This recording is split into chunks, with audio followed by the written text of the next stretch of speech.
Hi, my name's Tony and this is my partner Stephen. Over the past few months we've been working hard on converting an ex-ambulance to a campervan. We've been making good progress, but there's still a lot to be done. In this week's video we start applying wallpaper to our van, encountering problems with our saw, and even finding out how much the van weighs.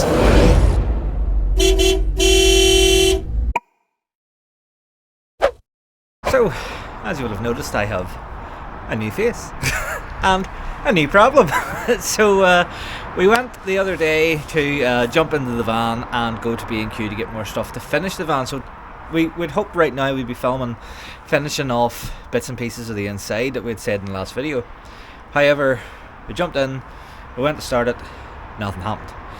So we think it might be the starter motor. So I'm going to try and get underneath the van. I have a part and I want to see if I can swap it and see does that fix it or not. I'm really hoping it is that. If not, then I might have to get someone out to have a look at it. The first thing I thought to do was actually to ring Basevan. Reason being is they are really helpful. So I rang Basevan and got Henry. Henry went through a few things to try, and then he went and spoke with the mechanic and rang me back and said they also think it's a starter motor. Give me a few things to test out and stuff, but that's all looking okay. And then he said if it doesn't end up being that, to give him another call back, and that he would set up a call with the mechanic. So even though, like, you know, we bought the van almost a year ago, and like, we live in Ireland, so we have no like easy access to them. They're still trying their best to help us, which is amazing. Like, so it's a new day with the build. Unfortunately we couldn't solve our fan problem from yesterday, but Stephen's going to talk you guys through that. In the meantime, we're going to just do what we can on the inside of the van. I wasn't able to remove the starter motor. It's just really tight in there, and just again I think because of sort of me not being 100% again, I wasn't able to get the strength I needed into getting the bolts off. So we've rang a company who actually collected the last van for us and brought it here, if they would be interested in having a look at it. The fella, again, really nice, said yeah, what they will do is they'll actually come collect the van, take it to their workshop and fit the part for me, and the price was very good. It was very reasonable for doing that. Really, for what he quoted me, I would have thought would have just covered lifting the van itself, but for the fact of lifting the van and doing the work, I thought was quite good. So it looks like we might have found a mechanic that we might be able to rely on in the future, which whenever you have any sort of vehicle is a great thing to have, because usually I do all the work that I can myself, but I think just with me not being 100% and sort of, it's like doing the work in the driveway is not great. I used to have sort of a bit of a workshop in the past, which was easier. So I think actually getting a mechanic is going to be a really good thing going forward. So we are going to do the bumper that you can see behind my head. I'm surprised he didn't try and knock me out with it there. So how's it looking? I think that looks really good.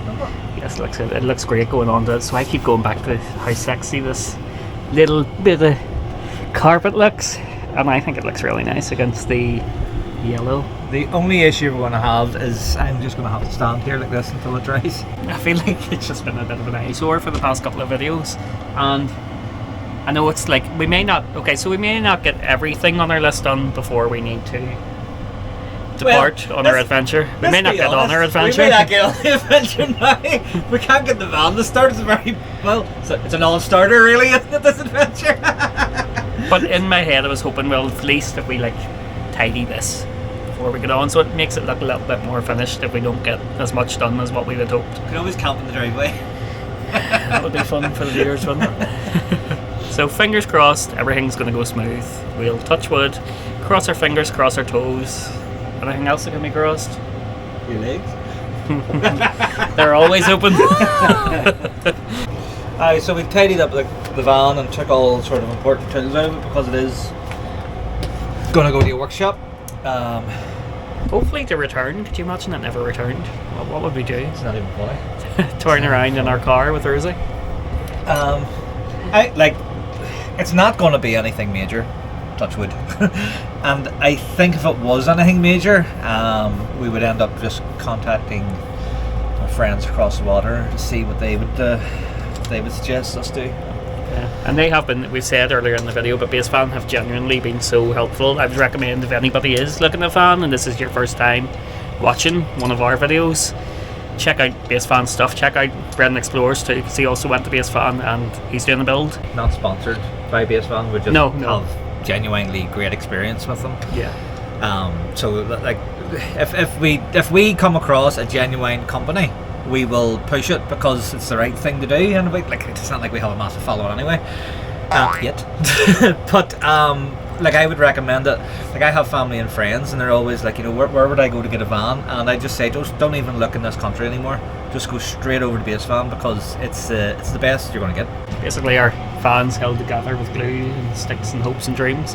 What was the was it CT10? CT1. CT1. Yeah, so I had heard some people saying CT1 was better than Sikaflex, and we were going to give it a try, but BQ don't actually sell it, so we're back to Sikaflex. Yeah. I prefer like the stuff we have glued together with Sikaflex. Like, I have tried to break it off, and unless I start getting a bar in like we did in the original demolition, it's not coming off. So in my opinion, it's good enough. Yeah, Sikaflex has been a godsend for this build. Honestly, it's another thing we'd highly recommend. Not sponsored by Sikaflex, but I'm not sure they need anybody to sponsor them. They're absolutely fantastic for fan builds. They are the staple. So putting on this bumper wasn't too hard. We started here by applying Sikaflex to some of the little blocks that were already there. So we already covered this in yellow fabric, which you'll have seen in the previous video, and then we just put it into place and slid it up in, and it was quite easy to do. So we needed to wait for the Sikaflex to dry, and to do that we clamped it into place. It's so glamorous. This is the reality, it's a fan life that we're seeing right now. Hold using your head. Yeah, using your head. It's actually quite a good one.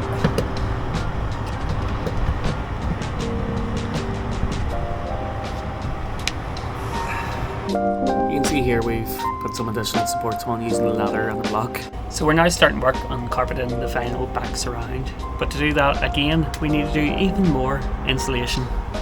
So what are you doing to that wire? I'm just taping it off because it's part of the original ambulance electrics. So right now technically it's a live wire, but in the future it'll be disconnected from the system at some point. So we started the final back surround by putting the screws into place, putting the insulation in, and finally getting it into place and sticking it on again using a clamp to keep it there. So you would have seen us in last week's video trying to put wallpaper into the boxes for the headboard and footboard, and it didn't quite work out. So now we're going to just apply it straight to it, even though we didn't want to do that in the first place. I think it's going to be the best method for keeping it on.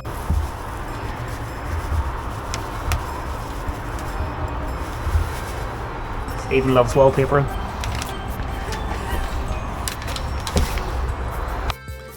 The famous mixing process, always the funnest but always the longest part of any wallpapering session. Honestly, this took a very long time to mix this paste. We were there for ages. Finally, after a good half hour of mixing and many hand cramps, we got it to a consistency that we were able to use.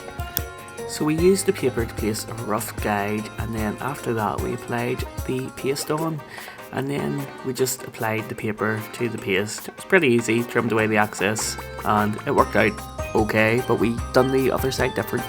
So you can see that it actually went pretty well on the right hand side, but whenever it came to the left hand side we decided to actually put the paste on first, measure the paper, and then put it into place before trimming away the excess. And to be honest, this worked out a lot easier and it looked a lot better considering the awkward angle of the bed. So we finally got everything finished up, and I think it looks really good on both sides and adds a really homey touch. So it's a new day and we actually got the fan back. It was the starter motor, so the hunch was right. What do you make of that? I didn't know you'd fun. Even's just down here, readying his big tool for what we're going to do today, which is attempting to make our cupboard doors for these cupboards behind me here. So we have started wanting to do more vloggy elements in these vlogs, in these build vlogs. Let us know. Do you guys like this style of us just being us and showing more of what we get up to in between the build or the process leading up? Let us know down below. What you doing? I've never changed the blade in this, so I don't actually know how to. It locks it, so you hold that firmly with one finger, and then you loosen until it locks in. Oh! Jesus. Shows how long you've had that actually on there for. That has never been off. This is where I find that the blade has the wrong size.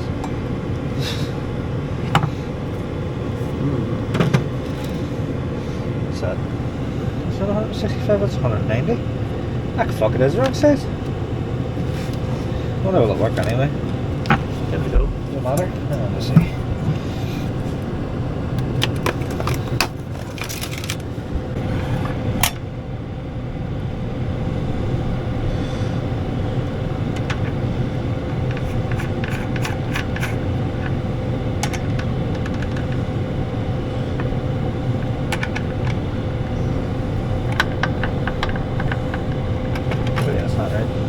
Why did I not look at the blade first? 190 millimeter by 80 millimeter.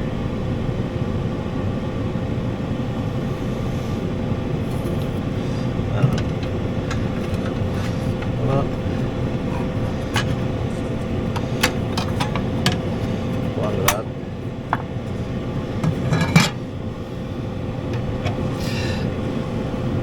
Nope, wrong blade. Fuck's sake. So I'm going to have to bring this blade back and see if I can get it exchanged for the one the right size. But I haven't used it, so I don't see it being an issue. So I don't. See if I can get one. Like that. I think we're at the halfway point now of the build. Pretty much halfway. I think we're roughly estimating around about another 4 weeks or so until we hopefully make the big trip, and we're making good progress. But one thing that we have wondered and that we've wanted to actually do for a while was go and visit a Weighbridge to see how much little Evie actually weighs. Could she be little Evie? She could be big Evie. Big Evie. Could be very, very heavy Evie, which would fit in well with the rest of us in this van, let's be honest. So let's go do that. Brandon Explorers has put the fear on this, so he has, because he weighed his van. Now he was lucky, his was underweight. But then we were talking with him and he was like, did you take the metal out of the sides of the van? And I went, no. I was like, they weighed quite a bit. They do weigh quite a lot, and we've used them to put all this stuff on top of. So this is going to be an interesting one. This could be the end of the build. Let's start again from scratch, demolish it and rebuild it. I'll just burn it. Okay, so how's your search for your blade going? Terrible. 42 is clean cross cut, so this should still be twice the price. That's what I was hoping for. Let me have a look at it again. Every time I find a blade I want, I go and see that they have it in stock, and they don't have it in stock. So what do you reckon she's going to weigh? I honestly don't know. I hope that she's okay. Well, I would have liked to have kept the entire van under 4 ton, fully built, so that we had like loads of carrying capacity for different things. Yeah. So if she reads 3 ton here now, I'll be happy. Yeah. Or 3-ish. 3.2, I'd be happy even with that. I'd be happy enough. It'll be interesting to see. It'll definitely be something nervous. to look out for. Nervous. She's over 3.2. It's like, ooh. I am quite nervous because of the work that we've now put into her. I would hate having to rethink things and change the layout once again. So in terms of the build, we actually still do have quite a bit to do, but I think for the sake of this video, we want to change it up from time to time as well, so it's just that constant barrage of builds. And yes, there will be progress that you'll see in this video with the fan, but these are the day-to-day things that we want to do in regards to the build as well. Will there be progress in this video? Oh, well, we have filmed a few bits at this point, so I know. Well, let's be honest, right? We went to make loads of progress and run to your favourite shop, B&Q. Yeah. We jumped into the van and nothing happened. So then the van had to be towed away and repaired. Thankfully, it wasn't too big of a deal. Actually, didn't cost the world, and it was done pretty quickly. We don't have breakdown cover right now, so it is something we need to get before we go on the trip. Yeah. But so there's a big eye opener right there. Like, I thought the van was 100%. Yeah. Didn't give any indication to that starter motor was on its way out. And then there you go, bang, you get in one day and it just doesn't start, which can happen to any vehicle and any car. Yeah. It's happened to me more times than I would like to admit, with different cars and stuff. So there we go. Before we go on our trip, breakdown cover is a must. Because God forbid, like, we're in like some remote place in Ireland and the van, God forbid, breaks down. Yeah. We're snookered. It's definitely learning from your mistakes, and I'm kind of glad that if the fan was going to conk out and break down or not start, that it happened last week as opposed to while we were in the middle of Ireland. Well, that's sort of a godsend there. Like so somebody out there is looking out for us out there. We fully don't know if we're actually still going to make this trip. Because the reality of van life is it's expensive building a van. Budgeting for trips is expensive. Things can go wrong, things can go right. You just don't know what it's going to throw at you, and we're hoping, all being well, and we're trying to manifest good things, that we can actually get on the road and do this Wild Atlantic Way trip. Either way, we will still do plenty of trips, but this is the one that we're hoping for. It's the most iconic sort of location in Ireland. I can't think of... But it's our biggest trip. We haven't done a full week away. Yeah, in Ireland. Well, yeah, we've never actually done like a more than 3 days, even in the caravan. It was mostly weekends, so this is going to be an exciting one. We're saying like it's expensive. We're starting to get to that point now where it's getting less expensive to do the trips. Yeah. Because we've got more and more done with the van, and we can do more and more. Like, so, first time we took the van out, we couldn't cook. We really couldn't do anything other than sleep in it because we got nothing. But now we can cook. We've got cooking facilities, basic, but they're there. We have somewhat washing facilities. So really, like, that'll take a lot of the money out of it, like. Yeah. Because we're completely off grid. We're not reliant on power anymore. We can power ourselves. Now that we have the electrics in place. So I think, I do think we will make it. Is there any instructions?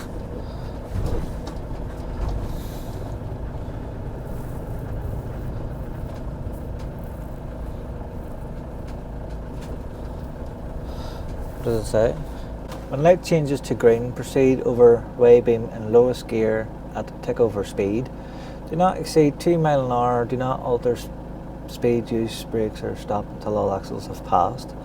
Axle weights will be shown on an illuminated display, which is there. Wait for gross weight to be shown. No weight docket will be issued. If display rate flashes, reweigh at lower speed. Okay. So you're going to have to take down the axle weights as we drive over this, okay? So, if I can get my belt off. Oh, here. I'll give you a pen, and then there's a wee piece of paper there.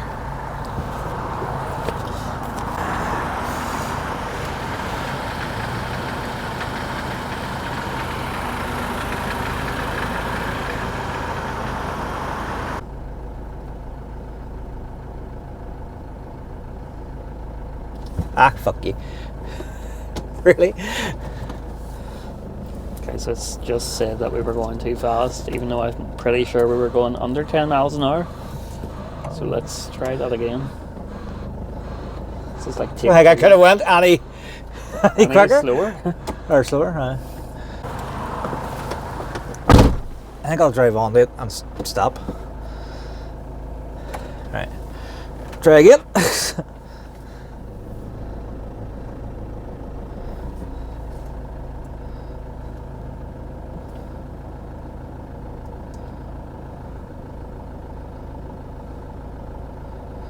$1,700. 1,600. That's it.